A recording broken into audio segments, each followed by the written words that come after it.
हिंदू धर्म में हर त्योहार की तारीख हर साल बदल क्यों जाती है और हर महीने को कृष्ण पक्ष और शुक्ल पक्ष में क्यों बांटा गया है? अगर विज्ञान की भाषा में समझे तो चंद्रमा अपनी रोशनी खुद नहीं बनाता। हिंदू पंचांग आखिर बनाया किसने था? श्री राधे राधे, आपका स्वागत है मेरे इस YouTube चैनल डिवाइन हिंदी कहानियों में। क्या आपने कभी सोचा है कि हिंदू धर्म में हर त्योहार की तारीख हर साल बदल क्यों जाती है? कभी रक्षाबंधन अगस्त में आता है, कभी सितंबर के करीब पहुंच जाता है, कभी जन्माष्टमी की तारीख बदल जाती है तो कभी महाशिवरात्रि की। आखिर ऐसा क्यों होता है और हर महीने को कृष्ण पक्ष और शुक्ल पक्ष में क्यों बांटा गया है?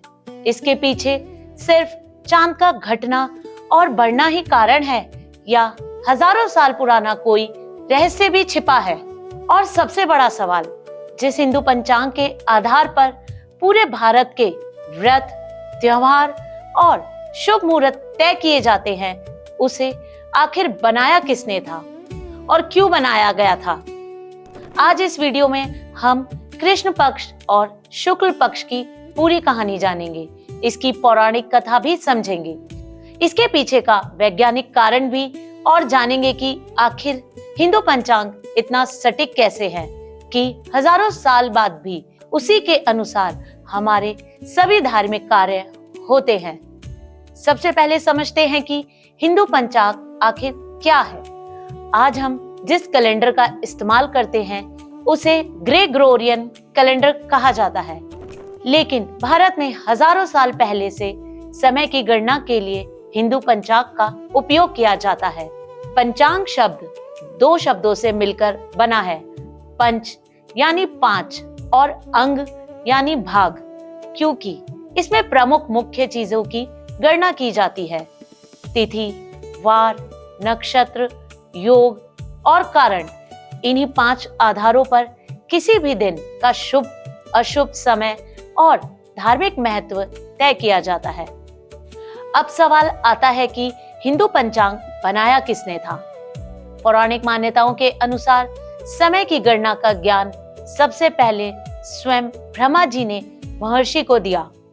इसके बाद महर्षि भृगु, महर्षि अत्रि, महर्षि वशिष्ठ, महर्षि कश्यप, गर्ग ऋषि और विशेष रूप से महर्षि लगध जैसे महान विद्वानों ने ज्योतिष और खगोल विज्ञान के आधार पर पंचांग को व्यवस्थित रूप दिया। बाद में आर्यभट्ट, वराहमिहिर और भास्कराचार्य जैसे महान भारतीय खगोल शास्त्रियों ने ग्रहों, सूर्य और चंद्रमा की गति का गहराई से अध्ययन कर पंचांग की गणनाओं को और अधिक सटीक बनाया। इसलिए हिंदू पंचांग केवल धार्मिक पुस्तक नहीं, बल्कि हजारों वर्षों की खगोलीय गणनाओं और वैज्ञानिक आधार का परिणाम भी माना जाता है। हिंदू पंचांग का सबसे महत्वपूर्ण आधार है चंद्रमा। यही कारण है कि हिंदू महीने चंद्रमा की गति के अनुसार चलते हैं। एक चंद्र मास लगभग 29.5 दिनों का होता है। इसी वजह से हर महीने को दो बराबर हिस्सों में बांटा गया है, जिसे पक्ष कहा जाता है।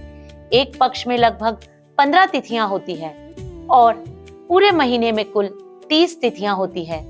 यही दो पक्ष हैं, कृष्ण पक्ष और शुक्ल पक्ष। अब समझते हैं कि कृष्ण पक्ष आखिर क्या होता है। जब पूर्णिमा की रात चंद्रमा अपने पूरे आकार और पूरी चमक में दिखाई देता है, तब उसके अगले दिन से चंद्रमा धीरे धीरे छोटा होने लगता है। हर रात उसकी रोशनी कम होती जाती है, पहले थोड़ा कम, फिर आधार और आखिर में अमावस्या की रात वह पूरी तरह से अदृश्य हो जाता है। पूर्णिमा से अमावस्या तक के दिन लगभग 15 दिनों को कृष्ण पक्ष कहा जाता है। अब बात करते हैं शुक्ल पक्ष की। अमावस्या के अगले दिन चंद्रमा फिर से दिखाई देने लगता है। शुरू होता है, पहले बहुत पतली सी चांद की रेखा दिखाई देती है, फिर हर रात उसका आकार बढ़ता जाता है, उसकी रोशनी बढ़ती जाती है और लगभग 15 दिन बाद फिर पूर्णिमा आती है। जब चंद्रमा अपने पूरे आकार में दिखाई देता है। अमावस्या से पूर्णिमा तक के इस समय को शुक्ल पक्ष कहा जाता है। लेकिन आखिर ऐसा क्यों होता है? अगर विज्ञान की भाषा में समझे तो चंद्रमा अपनी रोशनी खुद नहीं बनाता।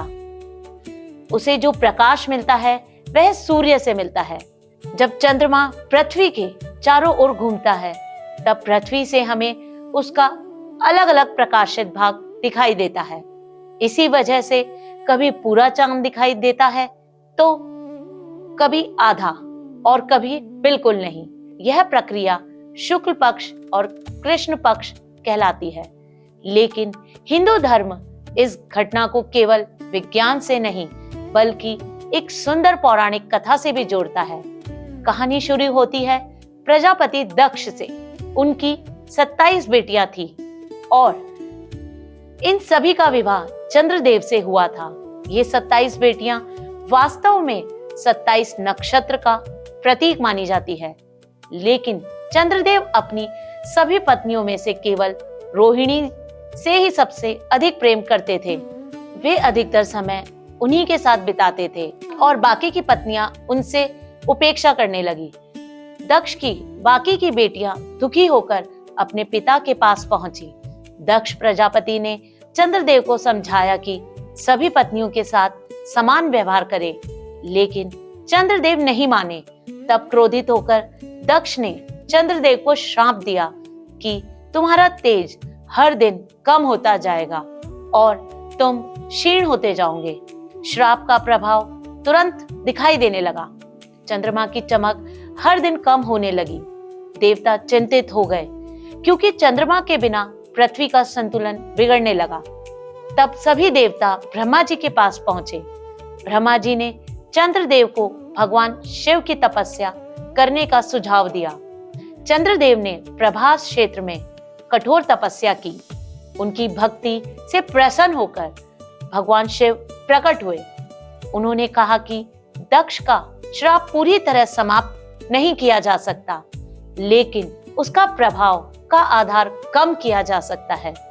शिव जी ने चंद्रदेव को अपनी जटाओं में धारण किया और वरदान दिया कि महीने के आधे समय तुम घटोगे और आधे समय फिर बढ़ोगे। तभी से चंद्रमा का घटना कृष्ण पक्ष और बढ़ना शुक्ल पक्ष कहलाया।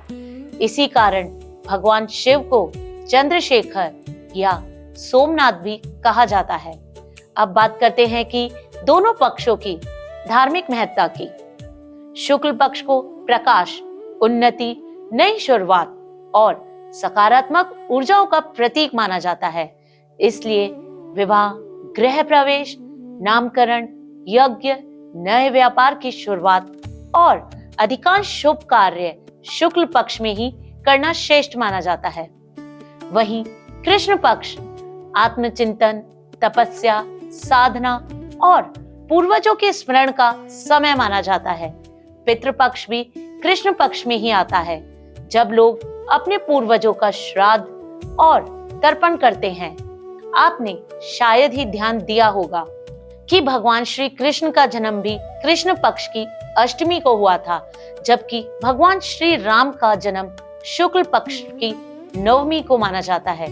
यानी हिंदू धर्म में दोनों पक्ष समान रूप से महत्वपूर्ण हैं। कोई भी पक्ष शुभ या अशुभ नहीं है। दोनों का अपना अपना उद्देश्य और महत्व है। इस तरह हर महीने 2 एकादशी आती है, एक कृष्ण पक्ष की और एक शुक्ल पक्ष की। दोनों का धार्मिक महत्व समान माना जाता है।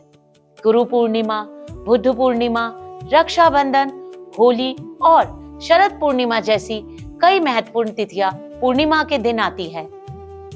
वहीं दीपावली, मौनी अमावस्या, सोमवती अमावस्या और कई विशेष पूजा अमावस्या को होते हैं। एक और रोचक की बात यह है कि समुद्र में आने वाला ज्वार भाटा भी चंद्रमा के गुरुत्वाकर्षण से प्रभावित होते हैं। पूर्णिमा और अमावस्या के समय सबसे अधिक ज्वार आता है। यानी चंद्रमा केवल हमारे त्योहार ही नहीं बल्कि प्रकृति को भी प्रभावित करता है। आज आधुनिक विज्ञान भी मानता है कि चंद्रमा पृथ्वी के मौसम, समुद्री ज्वार भाटे और कई प्राकृतिक चक्रों को प्रभावित करता है।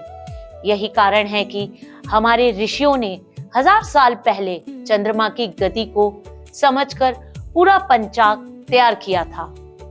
अगर इस पूरी कहानी से एक सीख निकले तो शुक्ल पक्ष हमें सिखाता है कि अंधकार के बाद हमेशा प्रकाश आता है, चाहे परिस्थितियां कितनी भी कठिन क्यों ना हो। धीरे धीरे विकास संभव है। वहीं कृष्ण पक्ष हमें याद दिलाता है कि जीवन में उतार चढ़ाव हमेशा रहेंगे। कभी सफलता मिलेगी तो कभी कठिन समय भी आएगा, लेकिन जैसे चंद्रमा हर अमावस्या के बाद फिर से पूर्णिमा तक पहुंचता है, वैसे ही इंसान भी हर मुश्किल के बाद फिर से आगे बढ़ सकता है। तो अगली बार जब आप पंचांग में कृष्ण पक्ष या शुक्ल पक्ष पढ़े तो समझ जाइए कि यह सिर्फ तारीख का हिसाब नहीं है, इसके पीछे हजारों साल पुराना भारतीय खगोल विज्ञान, ऋषियों का ज्ञान, भगवान शिव का वरदान, चंद्रदेव की कथा और प्राकृतिक का एक संतुलन छिपा हुआ है। शायद यही कारण है कि आज भी 1000 साल बाद हिंदू पंचांग उतना ही प्रासंगिक है जितना अपने निर्माण के समय था। हमारी संस्कृति के समय को केवल गिना नहीं जा सकता, बल्कि उसे समझा भी जाता है। अगर आपको मेरी ये वीडियो पसंद आए तो इसे शेयर जरूर करें और ऐसी रोचक जानकारियों के लिए मेरे इस चैनल को सब्सक्राइब करना ना भूलें। श्री राधे राधे।